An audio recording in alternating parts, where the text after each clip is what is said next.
Hi and welcome to today's live stream. Thank you for joining. Please do say hi in the comments if you're joining live, and if you're joining on catch up, also say hi in the comments. It'd be great to hear where you're joining from. I'm just going to wait a few seconds just to give people a chance to join the live stream. But please do say where you're joining from, and if you have any questions at all for me this session, please do pop them in the comments and I'll answer as many as I can. See how many I have time for at the end. Hi Colin, thanks for joining. So my name is Zoe Clark. I'm Programme Manager here at NASS, and today I'm going to be talking all about travelling with Axial SpA, which is a massive topic. So I'm going to try and cover as much ground as I can in this relatively short session. But as I said, please pop your questions in the chat box. I'll cover those after I do a short presentation. And also do share your experiences and your advice with each other as well. That's the great thing with these sessions, is that you're able to share your advice with each other and get different tips and tricks from there as well. So the session is recorded, so if you can only join part of this, you are welcome to catch up afterwards. I'm also demonstrating some exercises that might be helpful when you're sitting on a long journey, so there'll be something that you can come back to anytime to revisit and hopefully make those journeys a bit more comfortable. If you're joining on catch up, hi, welcome. And yeah, as I said, please do get involved in the comments. And if you have any questions when you're watching on catch up, you can always email me, zoe@nass.co.uk.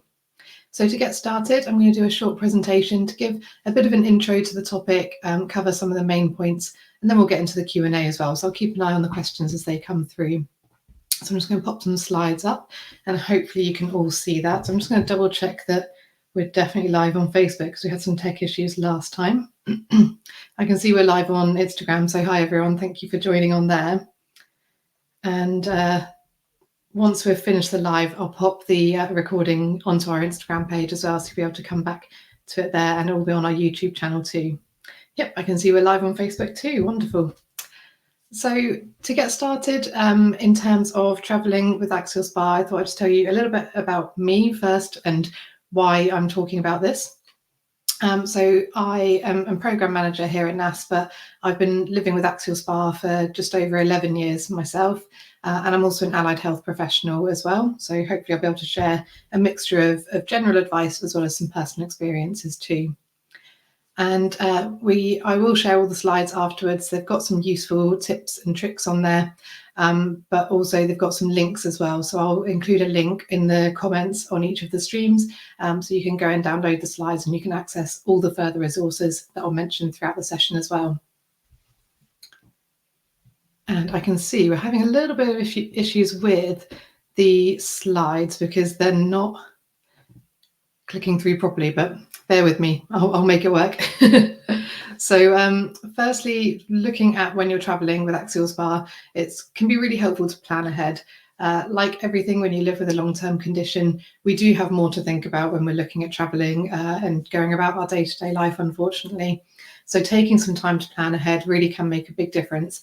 It can reduce the stress, but also it can make the holidays and trips much more enjoyable as well. So the first thing I would say, a major thing, particularly if you're going abroad, is to make sure you have good travel insurance. And when you are applying, always declare all your conditions, and including anything that you're under investigation for as well. Because if you don't declare everything, then even if if you have to use the insurance for any reason, it might not be valid. So it's really important to include all of those. Do speak to your GP about any vaccinations that you may need, especially when going abroad. And if you're on medications such as biologics, the GP or a pharmacist should be able to check whether they're safe for you to take while taking biologic therapy as well.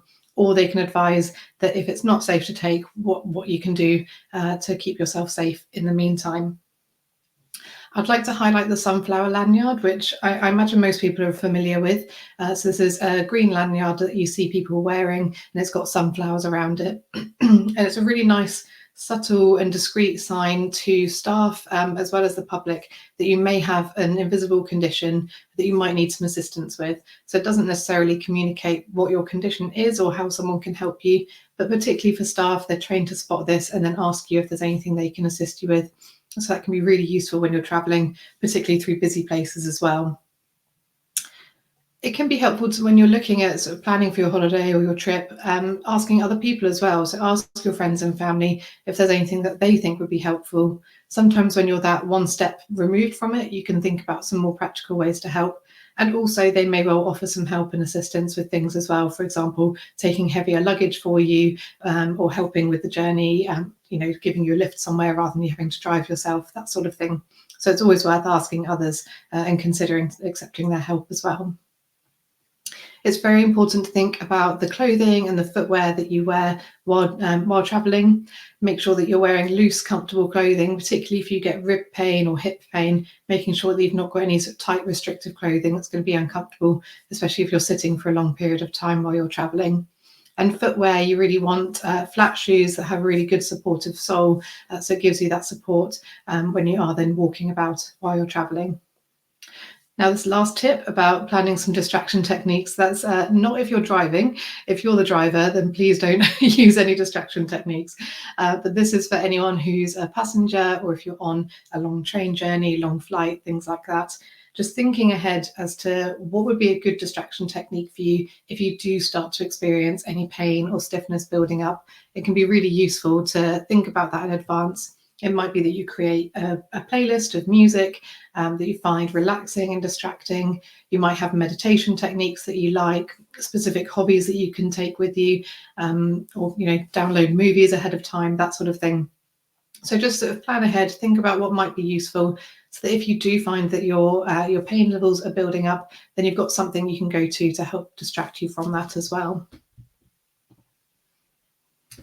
Now, it's really important to take into consideration everything when you're thinking about your journey. I think it's really easy that we can think, oh, I'm flying from here to here. It's a 3-hour flight. What can I do to look after myself in that time? But actually, you've got to think about all the steps before that and after that. So you may well be flying from one place to another, but do you have a car journey to get to the airport? You then have that process of getting through security, the wait time after security before boarding the flight, then the flight. Of course, at the other end, you've got to get back through security and baggage claim, everything, and then that onward journey to your destination as well. So actually, when we think about our whole journey, thinking about all those different steps, you can look at areas where you might struggle, or areas that you can find some things that are going to help you and help make that journey easier. So for example, if you've got a long haul flight, you might think, actually, you know what, I'm going to travel down to the airport the day before. I'm going to stay in a hotel right by the airport so that I can have a good night's sleep, be well rested, recover from that car journey if you find that car journeys trigger your symptoms. Excuse me, and then that breaks your journey up a little bit. And so looking at your journey as a whole can really help you see any opportunities to make things a bit easier for yourself. Do make sure as well that you pace yourself before, so you're really letting yourself kind of build up, because quite often it's a really busy time getting packed, getting organized. There might be things like you've got to help someone take care of your animals, get your house sorted, things like that. So it can be really difficult to pace in the run up to a holiday or a trip. So it's important to start thinking about things much earlier on. Spread your packing out over a few days if you're able to, and just really sort of pace yourself in the run up to the trip. And then also on the other side of it, think about what you're doing on the day that you arrive and the day after. Try to make sure that you've got some downtime, some time to recover from the journey. It can be really frustrating sometimes thinking about pacing when you're thinking about getting on holiday and you just want to go and have fun and enjoy yourself. But actually taking that time to pause and to pace and to look after yourself and let yourself recover from that journey enables you to have much more fun on the rest of the trip, rather than if you overdo it all in one go. That can then have an impact. A flare can last much longer than a trip at a time. So just taking that time to pause, if that's going to be helpful for you. Now, car journeys, I have linked at the end of the slides to a video that I did all about driving with Axial SpA, because that goes really in depth into things like the position that you have in your car, any adaptations you can make, and talking to DVLA, all those sorts of things. So if you do have a long car journey coming up, go take a look at that video, and hopefully it's got some helpful tips for you. But I think the main thing to highlight is really making sure that you plan your journey well in advance, and you make sure that you schedule in those rest breaks. There may be sort of nice scenic places that you can stop, or sort of big rest stations where you can have a walk around and have a stretch. Because even if you're a passenger in the car and you're able to do some seated stretches, the best thing you can do with your axial SpA is to get up and walk around and move around as frequently as possible. So every couple of hours, ideally, you'd want to stop, be able to get out of the car and have a stretch. Because even if it feels okay at the time, sometimes it's only afterwards that we realize that that pain and that stiffness has really built up. So it's really helpful to plan that in ahead of time, build it into your journey so it's not stressful, and then that helps kind of reduce the impact your symptoms may have on you. Now, focus a lot more on flying because we get so many questions about this, and we really can break it down into all stages. So kind of when you're booking for the flight, when you're at the airport, and on the plane as well. So I'm going to go through it in that order. So when you're booking, do contact the airline in advance if you need any assistance, if you've got reduced mobility, or if you need any help sort of either on the airplane, or particularly if you're a wheelchair user, because different airlines have different policies in terms of what you can do with your wheelchair during the flight as well. So it's really helpful to contact the airline well in advance, get things all booked in and sorted, and that takes some of the stress away for you. When you're looking at choosing a seat, there are a few different options that you can think about. So some people prefer to have a seat that has the extra leg room so that they can stretch their legs out, can take the pressure off the hips and the lower back if you're able to do that. Some people prefer to have the aisle seat so that then you're able to get up and walk around much more frequently and more freely. But personally, I like to have the window seat because I like to sleep for as long as I can on a flight and then have some short stretch breaks in the middle. So certainly for short haul, I prefer to have the window seat so I can lean, I can move my position, and I find that a little bit more comfortable for me. So just think about those different seating options and what will work for you. And you'll find that a different seat probably is suited more to a short haul flight compared to a long haul and so on. So for me, I probably wouldn't go for the window seat on a long haul because I'd much rather be able to get up and move around as much as possible. Thinking about your bags as well. So when you have checked bags, try to check in as much as you can so that then once you're through security and you're at the airport, you've got as little to carry as you need to. But the most important thing is to make sure that you have your medication in your hand luggage so that if anything did happen to your checked bag, you've still got your medication available. You're not going to have any delays with that. And then in terms of priority boarding, again, this is a very personal thing and can depend on the length of the flight as well. So some people prefer to have priority boarding so that you're able to get onto the plane, get yourself settled, you're not feeling as rushed then. Or you may prefer to stay in at the gate a little bit longer and board a little bit later if you'd like to kind of really minimise the time that you're sat in your seat on the plane. So for me, for short haul flights, I do that. I stay at the gate until the queue's really gone down.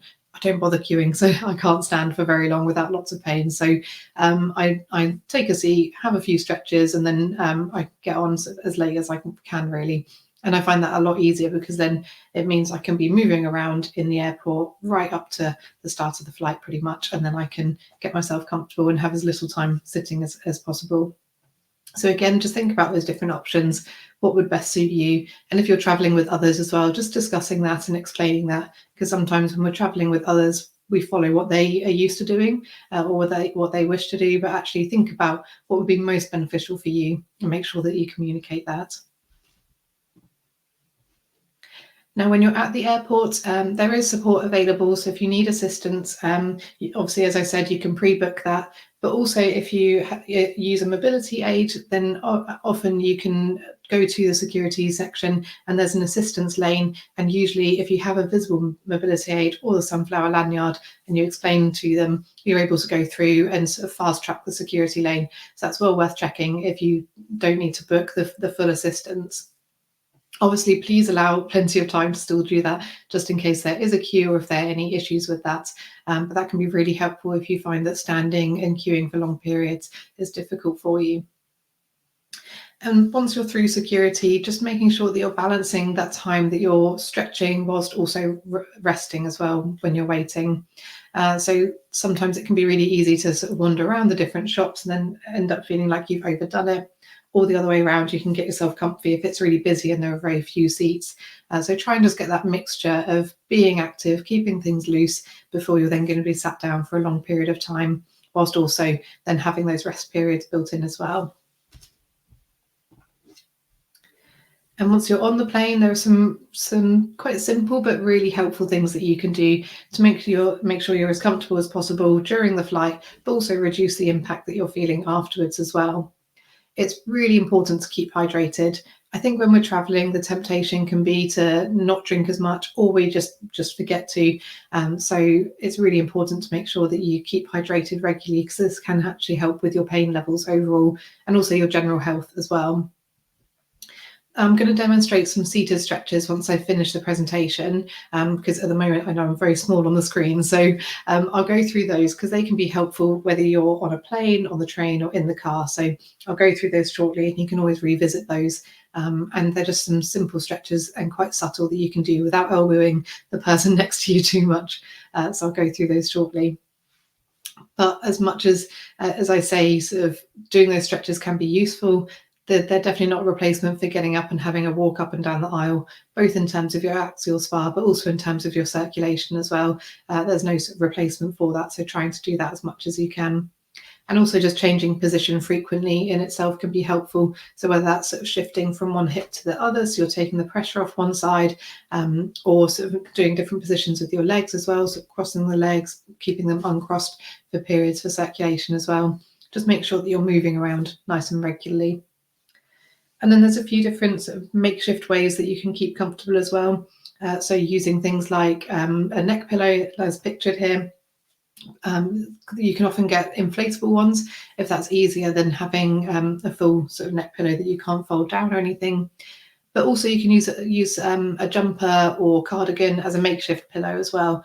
So just rolling it up and popping it in the small of your back can be really useful to give you that added support, because often plane seats are really uncomfortable. So just giving you that extra lump of support can really take the pressure off your low back and pelvis especially. In terms of train travel, so some key things to think about is firstly station accessibility. Before you book your train ticket, then do make sure that you check the accessibility of the station and make sure it's suitable for you, particularly obviously if you're a wheelchair user. And usually you can call the stations in advance to chat to someone as well, so that's worth checking into, or just checking on Google. If you're able to pre-book a seat, it can be useful to think about what type of seat would be most beneficial to you. So if you're traveling with a lot of luggage and you struggle reaching overhead with heavy bags, then trying to book a seat nearest the luggage rack can be useful, because then you can store your luggage away, but it's also nearby if you need to get anything, but also for security and peace of mind as well. If you live with inflammatory bowel disease, which a proportion of people with axial SpA do also have, then sometimes you can pre-book a seat nearest to the toilet, which can give you peace of mind as well. And then you can also look at sitting in a priority seat as well. They tend to be much nearer the doors to the train. And this can be particularly useful if you have to change trains and you've got quite a short period of time between your changes, so you're able to sit much nearer the door. And a note on that as well, if you do have a change that's quite short and you know that you're going to have to walk quite briskly to reach the next train, trying to get up sort of 5-10 minutes before the train reaches the station can be really useful. And just standing in the aisle or near the doors and doing some gentle stretches and movements to help loosen up. If you have been sat down for a while and things have stiffened up, sometimes it can be really uncomfortable to then have to suddenly do a brisk walk, particularly if you're carrying things. So making sure you build in that time to help you loosen up before you're then getting off and onto the next train. And then this badge here that I've pictured, the Please Offer Me a Seat badge. This is offered by TfL for the London Underground and can be really useful. Personally, I have one, and it can be useful when the train is busy, just to give a bit of a visible sort of sign to people that you need a seat. I would say that my experiences have been quite hit and miss. There have been times when I've been stood wearing my badge with my walking stick and no one's noticed because everyone's sort of in their phone or head in a book. But there have been times when I've just stepped onto a carriage and someone's leapt up and offered me their seat because they've spotted it. So it can be really useful, particularly if you're like me and you feel a bit uncomfortable asking people for a seat, because I also can't tell if someone might need a seat. It can be really good because then generally the people who are offering a seat, aren't people with invisible conditions like us as well. So that's worth looking into if you're doing a lot of tube travel as well.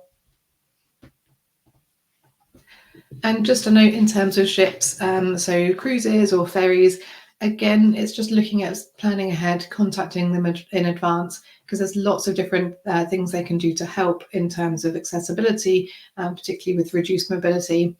And if you're booking a holiday where everything's included, so it's things like the flights right through to the cruise, if you contact the company that you book through, generally they can then liaise with every step of the way and make sure that you have that assistance all the way through. And that gives you peace of mind, particularly on a long journey. That can be really helpful.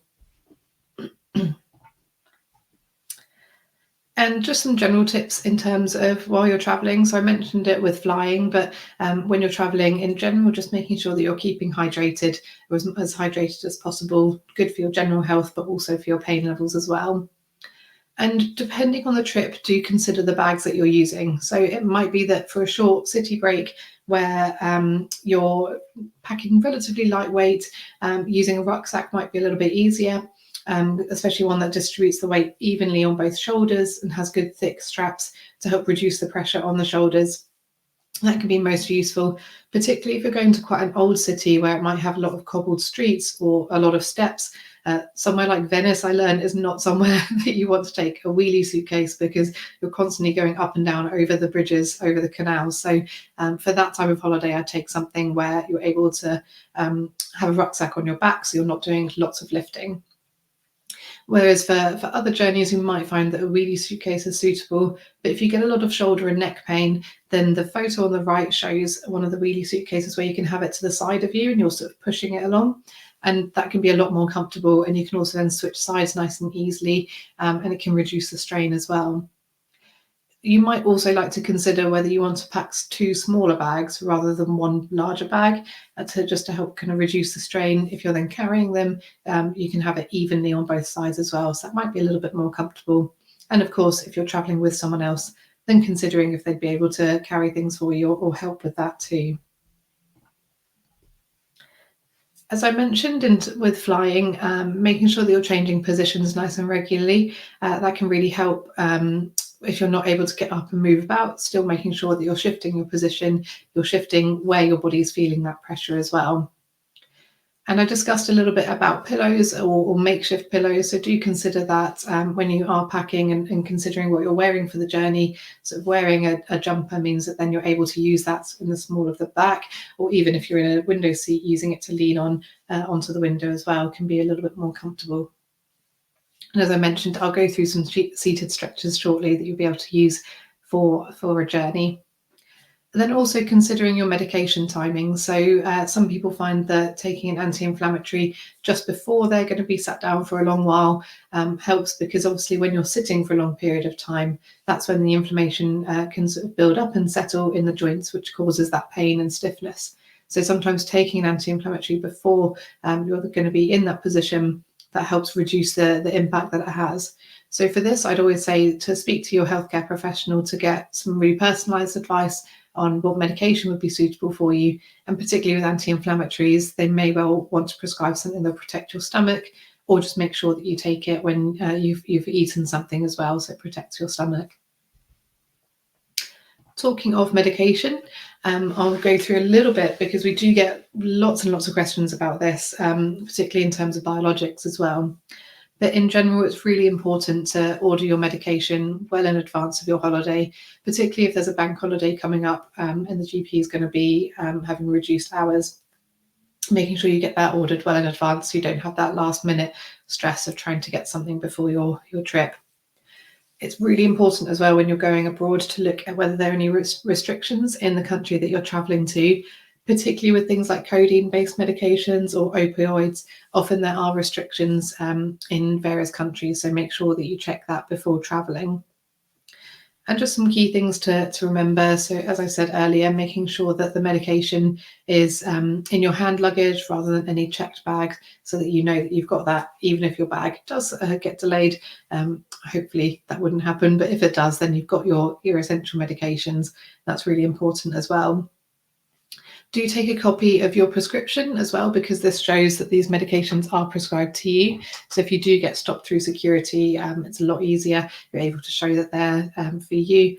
and similarly travel with them in their original boxes, and with the label on from the pharmacy that shows your name as well. So again, it just all adds up. It's really easy and clear to show that these are medications prescribed to you individually, rather than traveling with them, say, in a Dorset box or something like that, where they're unidentifiable. They don't know what medication it is or who it's prescribed to. So definitely keep them in their original packaging as well.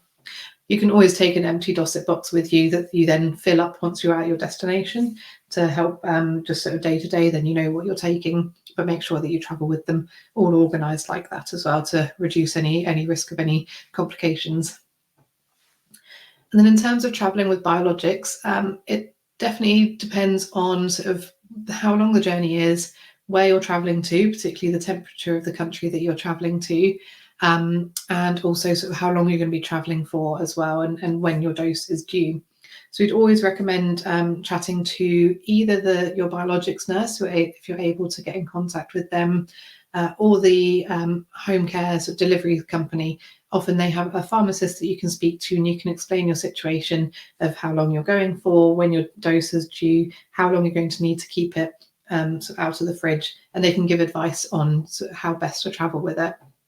But generally, most airlines are happy that you're able to travel on an aeroplane with them, and you just have it in a cool bag in the cabin with you. Some airplanes, we've heard from people where they've been able to actually put them in the fridge during the flight, which has been helpful. But again, it's all about sort of chatting with them beforehand, contacting beforehand, particularly if you need to take a sharps box with you. And again, making sure you have just some paperwork saying they're prescribed to you. They're in the original box with their label on as well, which shows they're prescribed to you. And then you can get lots of different cool bags online, which are really useful. And we've got a link on the website, which I'll share in the slides, which goes through some particular brands, which can be really good for keeping them cool for a longer period of time. So yeah, do get in contact with us if you need any advice on that, if you're not able to get through to your biologics nurse or the home care company. But generally, they're the best place to ask because they can give that very specific advice. Now, in terms of when you're away from home, there are a few different things that we've heard from lots of people that are the most difficult when you're away and you have axial SpA. So firstly, the beds. It's really difficult when you don't know whether the bed's going to be the right comfort level for you. One thing I would say, sometimes you can check the reviews in advance. So before booking somewhere, you can check whether there's a particular complaint that keeps coming up on the reviews, because beds tend to be something that people comment quite a lot about, whether it's that they're too hard or that they're too soft. That can be really useful before actually booking somewhere. In terms of pillows, the difficulty is that pillows are, everyone likes a different pillow, and there's no kind of one set pillow that we can advise for people with axial SpA, because it depends on whether you have any changes or fusions in your neck, or anything else going on in the upper back as well. But there's a really good hack that you can do if you find that the pillow isn't supportive enough for you. So you take the pillow sort of in front of you, and then along the length of the pillow, you can roll up a hand towel and then thread it inside the pillowcase so that it's lying on the length of the pillow. So when you're lying on your side, you have the rolled up towel just in the small of your neck, and that can provide just a little bit more support without sort of pushing the head up that you find if you have stacked pillows. That towel can just provide a little bit more support in the small of the neck, and that can be a really good kind of makeshift way. But some people do actually take pillows with them, particularly if you're driving and you're not limited in terms of space. Or you can get pillows that kind of fold down when you press the air out. So some people do that, so then they're able to pack them away in a suitcase. So do consider looking into that if you travel frequently and you find it difficult to find the right pillow for you when you are away. And finally, as well, looking at any mobility aids that might be helpful for you. So you might find that actually having something like a folding walking stick can be really useful, so that on days when you are doing lots of walking, you've got something available to help, but then you're able to pack it away really easily as well. So do consider that as well. And think about having a travel toolkit. So if you've watched some of our previous videos, we quite often talk about having our pain toolkit or our flare toolkit, and you can actually create a travel toolkit. So it does depend on kind of where you're going, depends on what you can put in it. But generally looking at kind of the things that day to day you've used to help manage your symptoms, or during a flare, what are the go-to things that you have, so that even when you are going away and you're actually feeling quite good at the moment, it's much better to pack them away into a sort of travel toolkit and have them available, because then when you are away, if you do get a flare up or anything, any sort of pain building up, you've got your go-to things that are going to help you without having to worry about finding healthcare professionals somewhere away from home, or finding a pharmacy, anything like that. So just on screen, I've popped up a few things that you might consider. So things like a heat pad or a cold pad, if you find that hot or cold really helps your symptoms. TENS machines can be great at really reducing the pain and also just distracting from it as well. If you have any sort of joint supports or pillows, as I mentioned, that can be helpful, like inflatable pillows, and the different medication options that you find helpful. So it might be that you have your general medication, then you have stronger things that you go to if you are flaring. Again, making sure that there aren't any restrictions on those medications if you're traveling abroad. And then finally, having your health insurance or your travel insurance details to hand as well, so that then if you did need to get in contact with them or get any assistance when you're there, you're able to find that really easily. It takes the pressure off when you are feeling a bit rubbish. And then you can create almost like a mini toolkit, so then when you're going out day to day, you've got it. So like you'd have a bag just with your sun cream in, your sunglasses, things like that. Just having a mini bag where you've got those things that help. It might be like an anti-inflammatory gel, or those pain medications, things like that. Just making sure that you've got those to hand and you don't get caught out without them. So as I mentioned, I've got lots of useful resources and links here. So after the session, I'll pop a link to those in the comments, so you can come back and access any of those links. So we've linked onto lots more detailed advice, including Colin's summer travel advice video as well, where he goes into these topics in a bit more detail too. But my key takeaways really are to plan ahead and prepare well, because that helps just take the pressure off a little bit and makes things more enjoyable as well. Do think outside the box, so thinking about the different things that might help you. And one of the hardest things, I think it sounds really simple, but personally I certainly find it difficult, but do ask for help if needed, particularly if you're traveling with other people, or if you are somewhere like an airport and you need assistance, then do ask for it, because that's what people are there for and they don't mind helping. So it's well worth asking if you need it. And most importantly, enjoy as well. As I mentioned at the beginning, it can be difficult and it can be stressful thinking that we have a lot of things to think about and organise when you live with Axial SpA and you're travelling, but don't let it hold you back from travelling. And you can always get in contact with us on the helpline if you need any personalised advice. We're always happy to help. So I'm going to stop sharing the slides there and come back so that we can have a bit of a Q&A. But what I'll do is I'll give everyone a few minutes to pop any questions in the chat. So do ask if there's anything I haven't covered, any advice you're looking for, anything you're struggling with your, with traveling with your condition. Pop that in the chat and I'll answer as many as I can.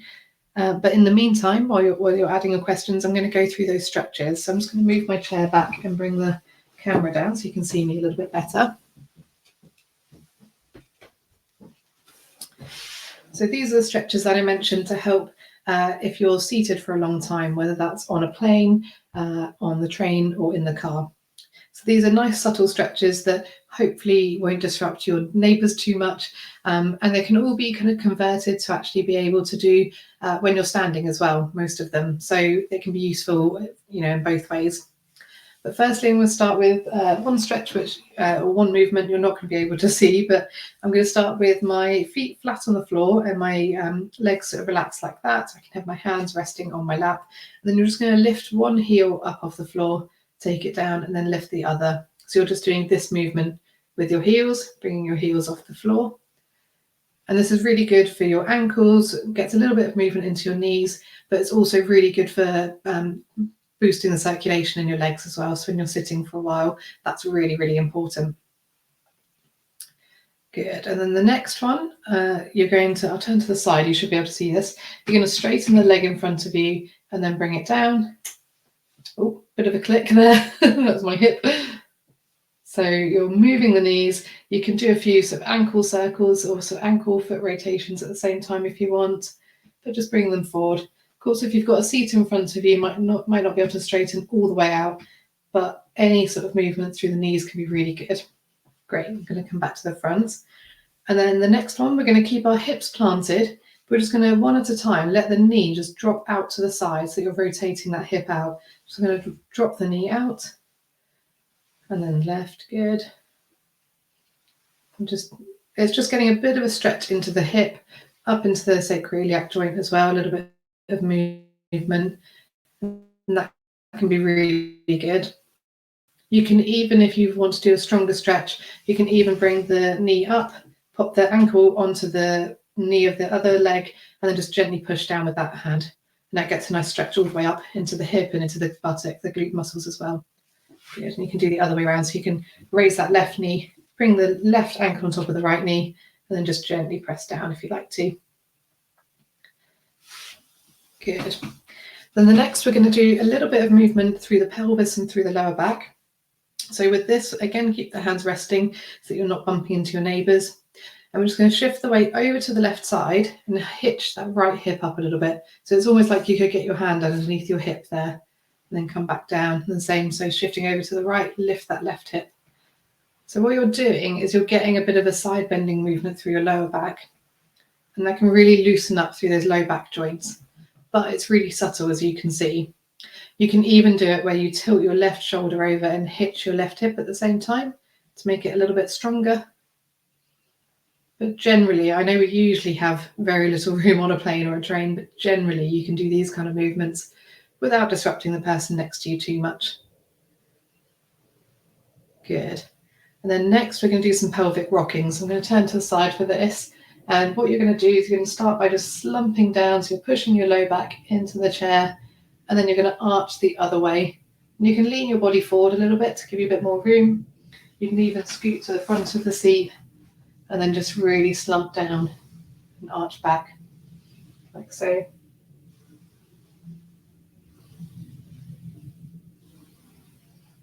Good. I'll come back to the center. And then the hip shifting that I showed was already starting a bit of a side bending movement, but you can increase that a little bit by bringing the shoulders into it, like so. And then to get a bit of a twisting, you can fold the elbows in front of you, so you're keeping your arms out of the way of the person next to you, and just bring the shoulders around, letting the head follow. This is a lovely stretch to get into your ribs as well.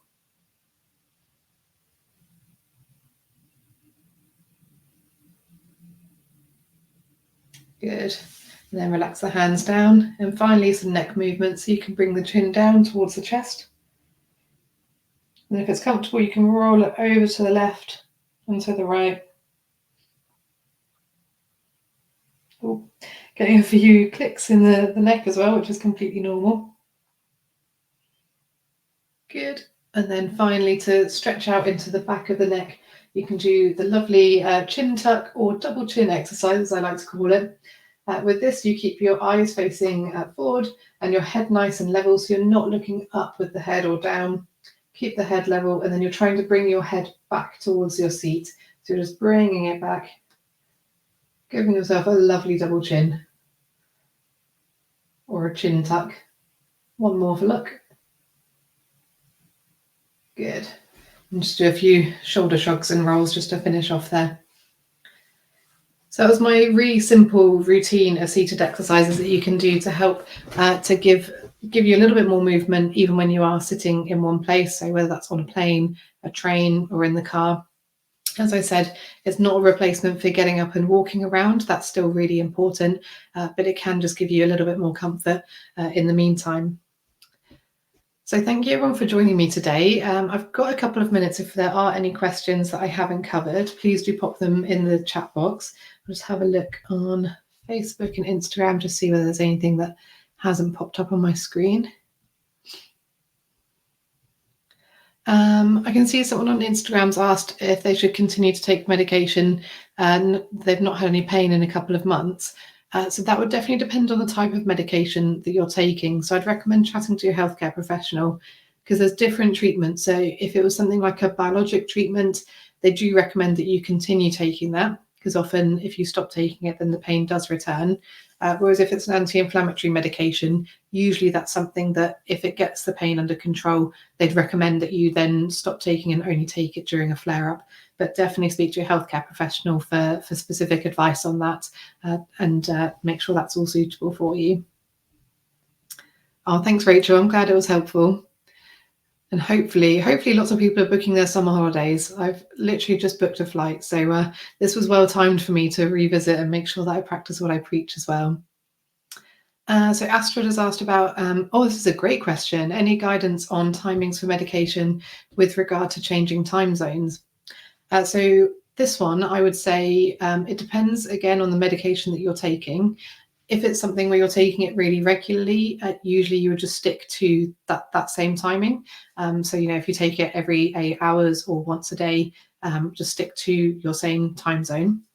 If it's something like an anti-inflammatory, that's probably something that would be okay to then change, so that if you say, for example, you like taking it in the evening so that then you get the anti-inflammatory effect overnight to help you sleep better, or similarly with a painkiller, that you should be able to change, but chat to your healthcare professional, because what they would probably advise is that you delay it so that you don't take it earlier than you would have done normally. So you might get a bit of time in between where you don't have the medication that you normally would have, but they would generally say to do that.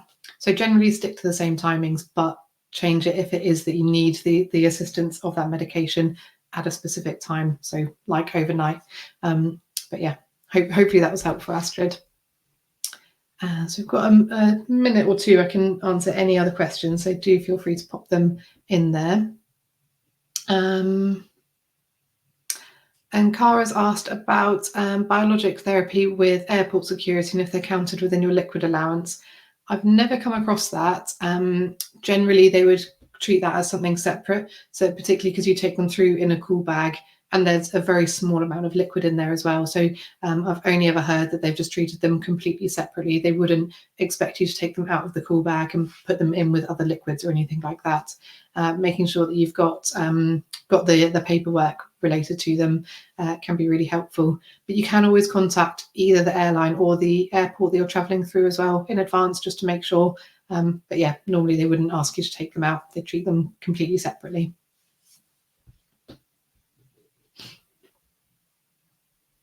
Wonderful. So I'll keep an eye on the chat for a few days after this as well. So if anybody's watching on catch up, I'll try and catch any questions. But if you are joining us and catching up a little bit later, then do feel free to email me any questions if there's anything that I haven't covered. So my email address is zoe@nass.co.uk. And so what I'll do is I'll finish up for today then, but thank you everyone for joining. I hope it's been helpful, and do let us know if it's useful. Feel free to share your advice and experiences in the comments. And if you do have a trip, do let us know when you come back. Pop in the comments whether this has been helpful and hopefully made it an even more enjoyable experience. So what I'll do is I'll finish up now, but we'll have another live stream in a few weeks. So do sign up to our e-newsletter if you'd like to hear about that when we start advertising it. Again, I'll pop a link in the comments to sign up to our e-news as well. Or if you're watching on Instagram, we've got our link in our link tree. So thanks again, everyone, and hopefully see you at the next one.